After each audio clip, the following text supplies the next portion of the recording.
Olá, tudo bom? Meu nome é Vinícius e a proposta desse vídeo é um pouco diferente, né?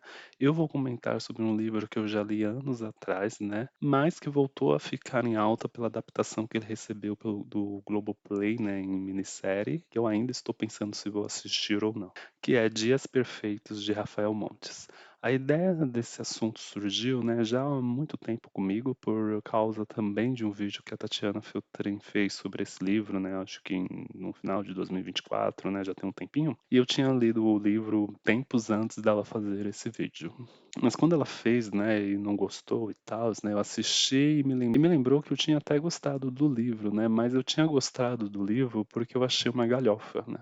Eu achei tipo um filme B, né, um filme slash, né, porque é um livro com um show de sequências forçadas e mal montadas, como por exemplo, algo que eu achei muito forçado lendo é a facilidade que o protagonista tem de colocar e tirar a mulher lá da mala. A mulher parecia ser feita de Lego, né? Então isso já fazia eu dar quase uma risada, né, pelo absurdo de ler isso. Isso também com outras cenas forçadas que eu não vou me prolongar aqui, porque não reli o livro para fazer esse vídeo, e também não é esse o objetivo do vídeo, né? Então essa cena que eu senti que a mulher era um Lego humano que mais me marcou na leitura de Dias Perfeitos. E esse também não é o objetivo final do vídeo, né? Mas sim falar de um livro que eu gostei, que é ruim, né? Vou colocar nessa posição, porque o processo foi assim, né? Quando eu comecei a ler Dias Perfeitos, né, e comecei a ver a qualidade que estava sendo oferecida, né, eu tive que tomar uma decisão de leitura entre eu e o livro, que era se eu continuaria a ler aquele livro como se fosse um livro de mistério, morte, sério, e passava raiva, ou eu continuava lendo o livro como se fosse tipo um filme B, um filme de baixo orçamento, aqueles filmes de tão ruins que dão a volta. Então eu acabei escolhendo seguir pela segunda opção, né, pelo segundo caminho, e ler o livro como se ele fosse ruim, né, se tivesse me falado que era um livro ruim e como uma piada. E lendo desse jeito, o saldo final funcionou para mim. Eu acabei gostando daquele livro. Isso gera outra questão, né? Como nós indicamos livros? Assim, né? Dias Perfeitos não é tipo a primeira opção que aparece na minha mente de questão de indicar um livro para outra pessoa, porque até pensei em outros livros galhofas assim melhores. Mas quando eu li o livro, né, ele era me vendido e era indicado por quem o leu, né, pelas redes de fãs deles, pelas resenhas que eu lia lá no Scoob e também por outros booktubers e etc, que era um livro bom. Né, que era um livro que gerava desconforto, que era um bom suspense, e etc. E por aí vai. E não é isso que o livro é. Ele é um livro fraco para ruim. Podemos gostar de livros ruins? Sim, podemos. Gente, eu já li toda a saga Gossip Girl, toda a saga Crepúsculo, então referência de literatura de baixo clero, vamos assim dizer, eu tenho de sobra. Mas assim, se eu indicar Gossip Girl para alguém, eu vou ter que fazer algum tipo de ponderação, né? Que são livros que me ajudaram a manter um equilíbrio de ler coisas mais densas, né? Mais difíceis, que eu considerava mais difíceis na época, e precisava de um livrinho que eu conseguiria ler sem muito esforço. Um livro fútil no final. E a saga me entregou exatamente isso. E cumpriu a sua função. E eu consigo até fazer uma comparação, né, no momento, né, nas expectativas que me colocaram para ler Dias Perfeitos e nas expectativas que eu tinha quando eu fui ler lá a saga Gossip Girl. Porque quando eu peguei para ler, eu já sabia que seria uma história fútil e vazia. E até as resenhas que eu lia no Scoob eram pessoas dizendo que eram livros fúteis e vazios. Então, assim, ninguém foi enganado, ninguém foi não sabendo o que encontrar lá. Que basicamente é assim, então, se você vai pegar para ler um livro que grita que é fútil e vazio,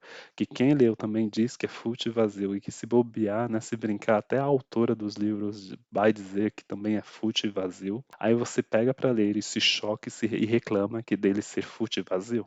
Aí o problema é com você, né? Ninguém te enganou. Mas voltando aqui para os Dias Perfeitos, com certeza esse livro é favorito de algumas pessoas, e tudo bem, né? Cada um no seu momento de leitura. Mas ao indicar livros ou comentar eles, as pessoas não falarem dos seus problemas, né? Não falarem que, olha, é um livro mais escrachado, acaba gerando uma decepção com quem pegou para ler o livro, né? Com o livro.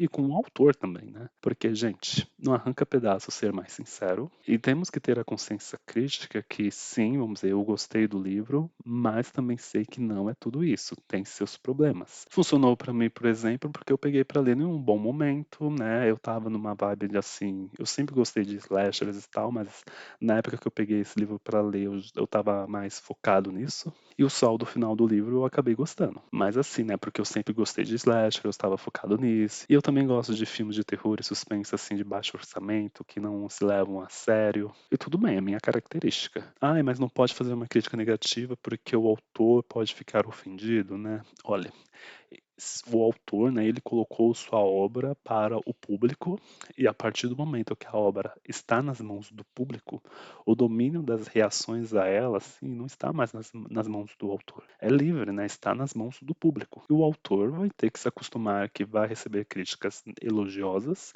e críticas negativas. Vai ganhar fãs e talvez haters. Mas a partir do momento que jogamos algo para o público, fica sem o nosso controle no final. Mas assim, né, só um adendo assim para não ficar mal entendido, né? Eu estou falando de críticas em relação à obra e não de pessoas que ficam lá xingando o autor de tudo quanto é jeito e por aí vai. Aí sim, né, o autor tem que tomar alguma atitude e medida legal caso isso escale.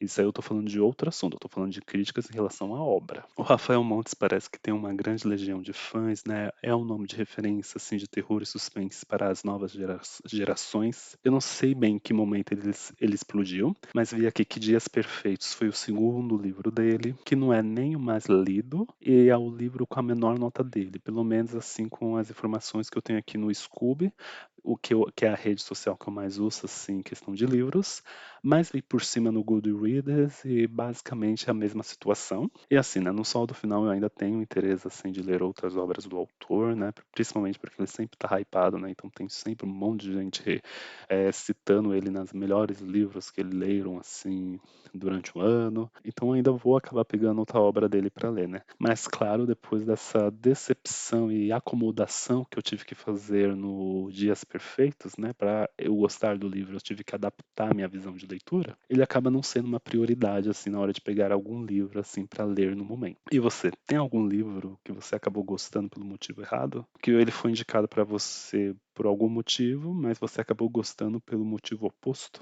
Qual livro te venderam como gato por lebre?